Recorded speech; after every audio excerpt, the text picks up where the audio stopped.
ওম গণেশায় নমঃ ওম গণেশায় নমঃ ওম গণেশায় নমঃ ওম বিষ্ণু ওম বিষ্ণু বিষ্ণু পাবো দিক না চল কৃষ্ণায় সত্যি নাই ক্ষতি করে সেই জন্য ওম শান্তি ওম শান্তি ওম শান্তি। আমি আত্মা শান্তি সন্তুষ্ট যে ভূত মাছ কিনা সত্যযুগে দেবতা ছিলাম ফলে তারপরে নিচে নেমে এসেছি কইতে ডিসচার্জ হয়ে যাচ্ছে সঙ্গে শ্রেষ্ঠ কর্ম করবার জন্য আমি ভ্যাট হয়ে স্থির হয়ে বাঁধে মাংস হচ্ছে কেমন লাগছে কালী কথা আপনার মতামত আমাদের জানান হোয়াটসঅ্যাপ করে উপরে ঊর্ধ্বে মূল অর্ধের শাখা তার নিচে বসে আছেন বাবা শিবের প্রচুর জ্যোতি বিচ্ছিন্ন হচ্ছে। আমি উপরে গিয়ে বাবার দুগুলের মধ্যে বসে বাবার দুগুলের মধ্যে দিয়ে আমি আমার দুগুলের মধ্যে পার হয়ে নিচ্ছি ভরপুর হয়ে যাচ্ছি।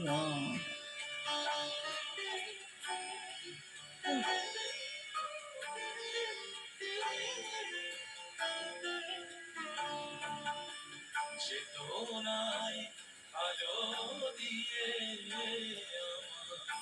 চৈতন্যময়ী কালো চেতনায় আলো দিয়ে আমার চৈতন্যময়ী কালো অবচেতনার তমসা ঘুচাতে দেবীও তামসী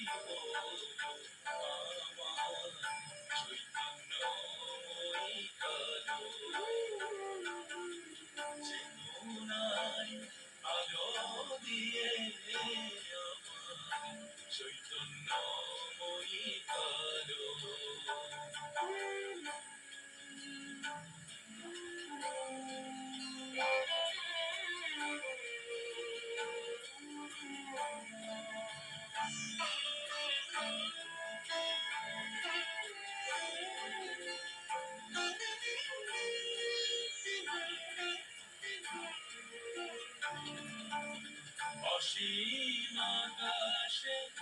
পার হয়ে নেবে আস্তে আস্তে আস্তে আস্তে নিচে নেমে আসছি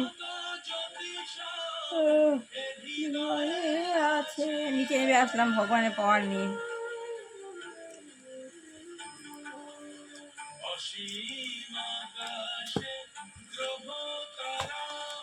গুরুদেব দুর্গাকৃষ্ণ পরমহংস দেবা শ্রী শ্রী গুরুদেব শ্রী শ্রী গুরুদেব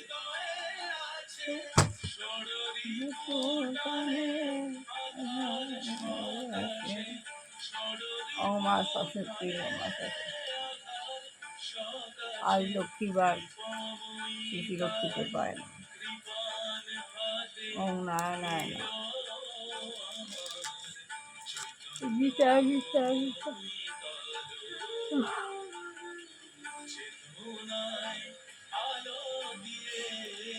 আমার অন্তরে অন্তর্নিহিত দেবতা তাই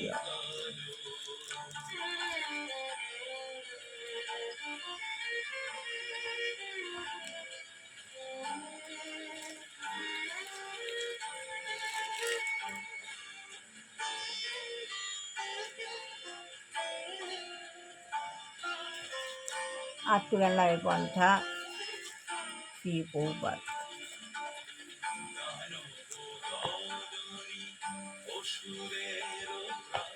তাহলে বৈদিক সভ্যতার উদ্দেশ্য হচ্ছে ভগবানকে জানা। বৈদিক সভ্যতা উদ্দেশ্যটাই হচ্ছে ভগবানকে জানা, সেটি হলো আসল কথা। আপনি এখন ভারতবর্ষে গেলে দেখতে পাবেন বিভিন্ন উৎসবে লক্ষ লক্ষ লোক গঙ্গা স্নান করছে, কেননা তারা মুক্তি লাভের আকাঙ্ক্ষী। তারা অলস নয়, তারা হাজার হাজার মাইল পায়ে হেঁটে গঙ্গা স্নান করতে যাচ্ছে। আর আমাদের এখানে গঙ্গা, আমরা গঙ্গায় যাই না। কিন্তু ওসব জায়গায় কী হচ্ছে, ওরা পায়ে হেঁটে গঙ্গায় স্নান করতে যাচ্ছে। তারা অলস নয়, তবে তারা কুকুরের মতো দৌড়াদৌড়িতেও আগ্রহী নয়। পক্ষান্তরে তারা তাদের শৈশব থেকে আত্মজ্ঞান লাভের চেষ্টায় ব্যস্ত। ছোট থেকে তারা আত্মজ্ঞান লাভের চেষ্টায় ব্যস্ত। আমরা এতদিন বাদে আত্মজ্ঞান লাভের বইটা পড়ে শেষ করতে পারছি না। ওরা ছোট থেকেই আত্মজ্ঞান লাভের চেষ্টায় ব্যস্ত হয়ে পড়ছে।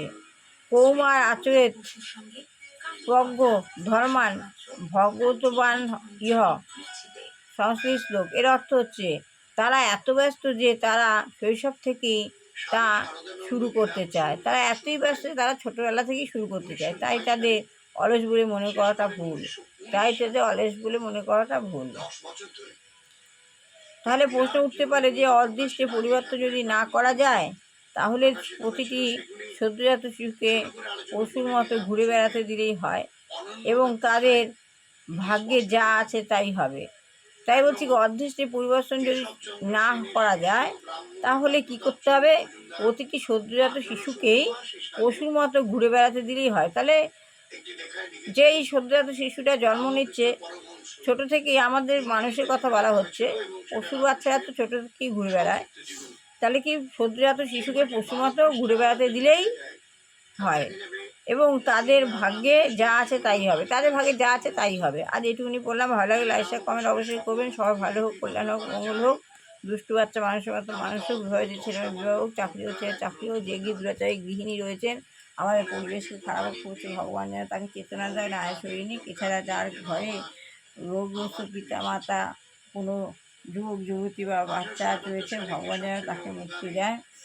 আমার ছেলে মাকে ভালো কল্যাণ করো, মঙ্গল করো, শত্রু দমন করো, সংকট মোচন করো, রোগ মুক্ত করো, সমস্ত কাজে উন্নতি দিও, খারাপ লাখের থেকে দূরে রেখো।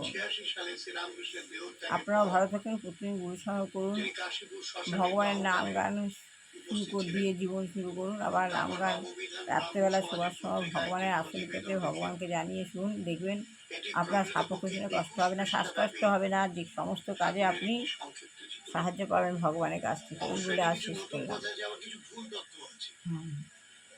1983 সালে শ্যামল বসু আদি কথামৃত সম্পাদনা করে অনন্য প্রকাশন থেকে ছাপিয়েছিলেন কালীকথা। আবার কালকে শুনবেন। আজকের মতো শেষ করলাম। ভালো লাগলে লাইক শেয়ার কমেন্ট অবশ্যই করবেন।